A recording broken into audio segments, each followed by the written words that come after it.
Migi and Dali, two creepy kids creeping about. If you ever wanted to see an anime about two twins trying to find out who murdered their mom, then stumbling upon a huge conspiracy about a town, then you're in luck. Cause that's basically what this anime is about. And first off, the writing for the show is amazing. To give you an example, the name Migi and Dali, the two main characters used when getting adopted, is Hitori, which in Japanese means one person.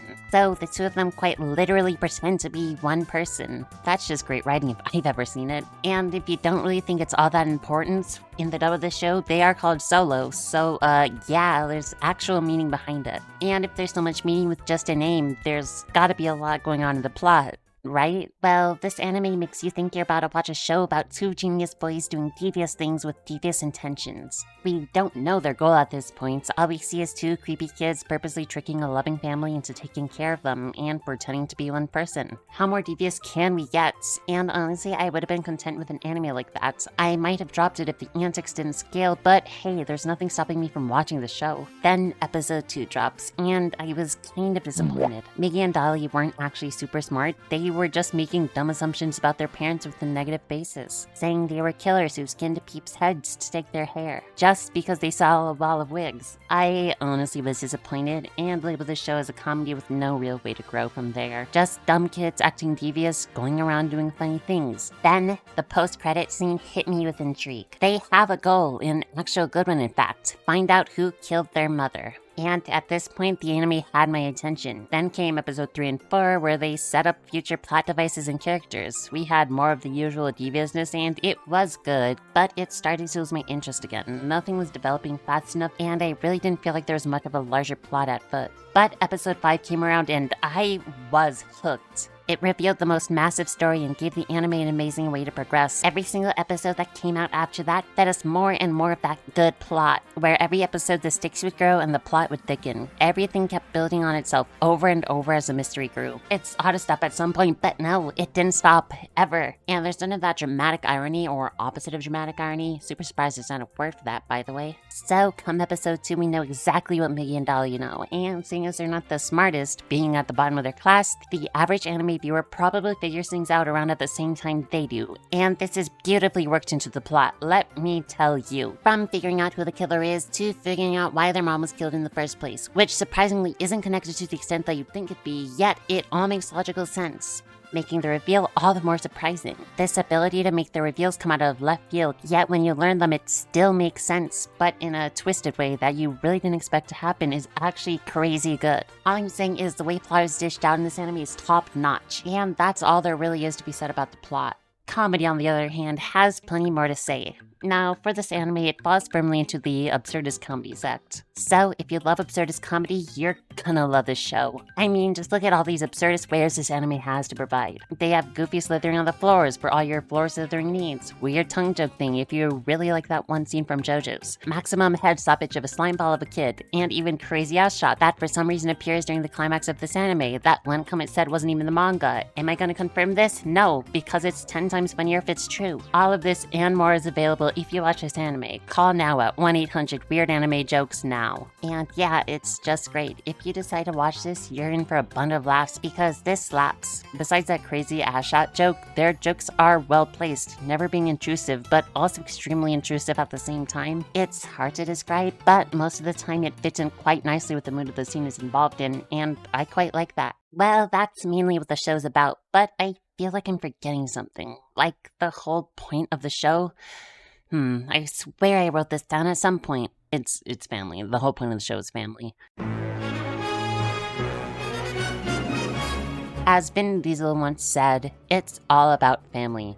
Or something. I don't know. I didn't really watch the movies. But seriously, how can we not talk about family when family's all we got? It's straight up the heart of the show. Family is where it's at. Doesn't matter what type of family you have. Brotherhood, adopted family, friendship. It doesn't matter, because when you and your family have each other's backs, that's all that really matters. And Migi and Dali show a bunch of ways family could look. From the good, the great, to the downright detestable. The first form they show is brotherhood. How is the bond used? Migi and Dali are identical twins to the point that they can't be told apart from sight alone. They use this to their advantage when doing all of their schemes, and because they are in sync all the time, they can do cool tricks and trickeries to do whatever. From massaging backs to cheating on tests to making a sick-looking apple pie, there's nothing that can stop them when they're together. But when the inevitable main characters have a falling out before the climax to generate tension cliche happens, you see the failures of them when they're alone, showing that when they work together, it's better for all. Of course, they do show the bad side as well. Dali, being the older brother, takes control of most situations and always bosses Migi around. But in relationships, even that of siblings, one can't always be in control, bossing the other around, never taking the other's feelings into consideration. And I think this anime does a bang-up job of showing that off. The inevitable main characters have a falling out before the climax to generate tension cliche happens because Migi wasn't told the girl he loved was actually his brother in disguise. Dali didn't consider his feelings enough and instead used said disguise to make him study harder. When you have a sibling or anyone you're in a relationship to, especially if it's family, you have to be on terms with them and never go out of bounds with them. And when brotherhood comes first, that line will never be crossed. Just don't cross that line when it comes to family or the peeps you care about. The next form of family that gets shown is blood family. This only really gets shown through Migi Dali and their mom Mechiri, and really doesn't get shown much, seeing as the main goal of this anime is to find out who killed their mom. But we do get to see flashbacks. Despite being locked in a room and then being enforced living in a tent, Migi and Dali love their mom to the point that they try to get revenge for her death, showing that as long as there is love in a family, you really can hold through most any situations. And Mechiri did love them, always smiling and being kind to them, listening to the Water Flea song, which is just Clair de Lune. And when she was able to fling with them out of the room to free them from entrapment, there was love there, and despite the terrible circumstances they were in, they were able to all love each other, which is what families are all about. For Migi and Dali, those were the days. The next form shown is a family you actually get to choose, friends. For the show, they get two main friends, Akiyama, or Bird Boy as I'ma call him, and Tsutsumi, or Beaver Boy as I'ma call him.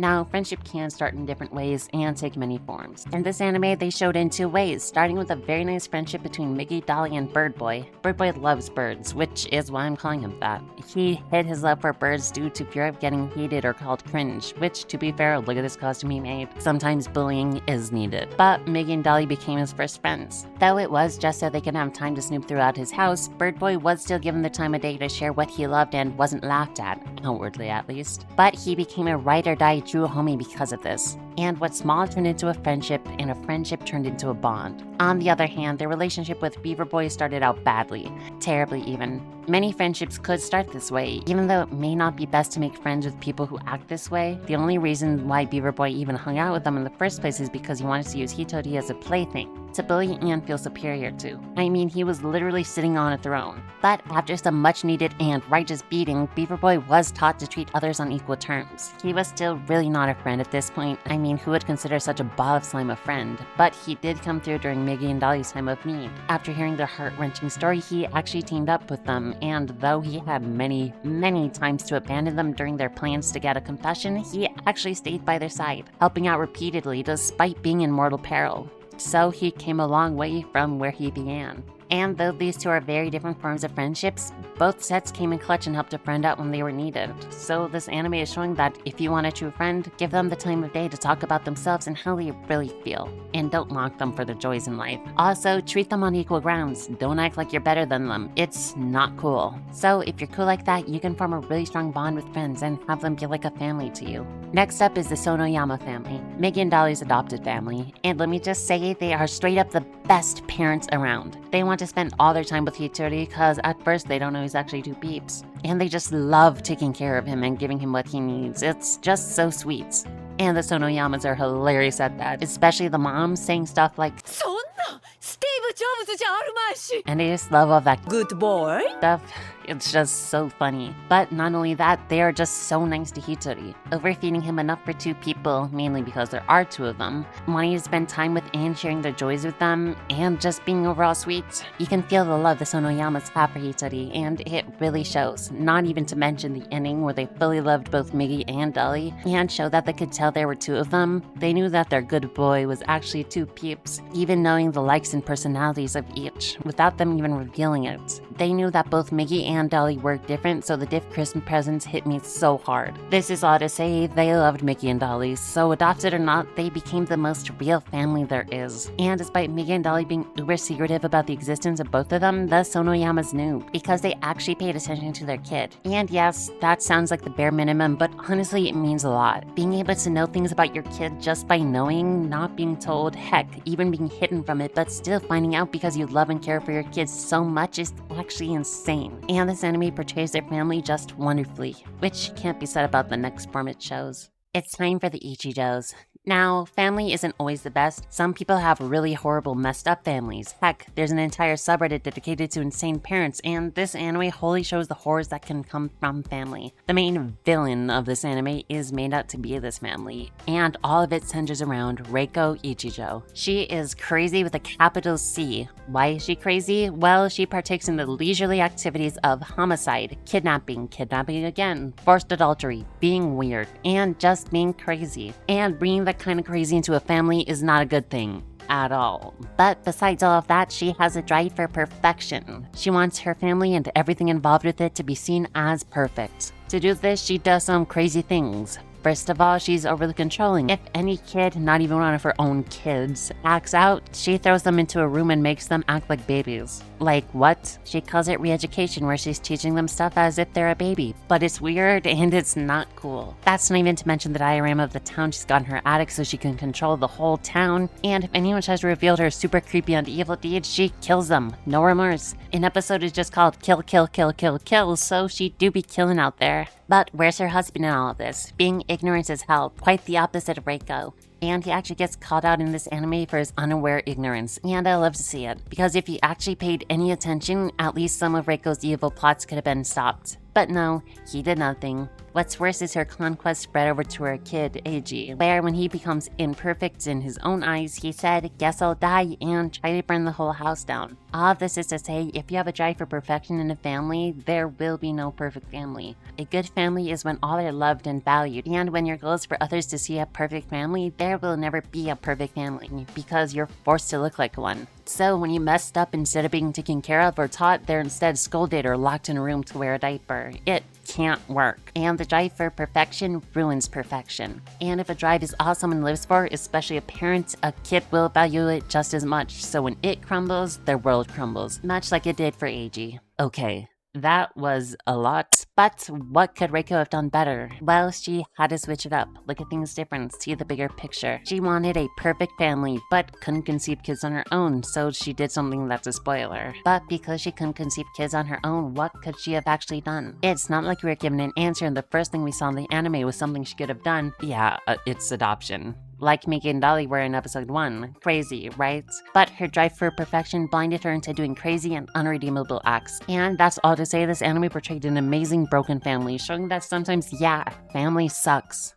Anyways, there was a lot of meaning that could be derived from this absurdist comedy. From adoption is a good thing to family is important, to being perfect isn't the thing to strive for. So don't strive for it. Live imperfectly. Change and growth are natural and nothing is ever the same. Live imperfectly and beautifully, as the anime amazingly put it. So live life in an imperfect way and always value those who are family to you, no matter which way your family looks. Anyways, I'm out of time with this video. Hope you guys enjoyed. I'm Migi and Dali, and a bye-bye.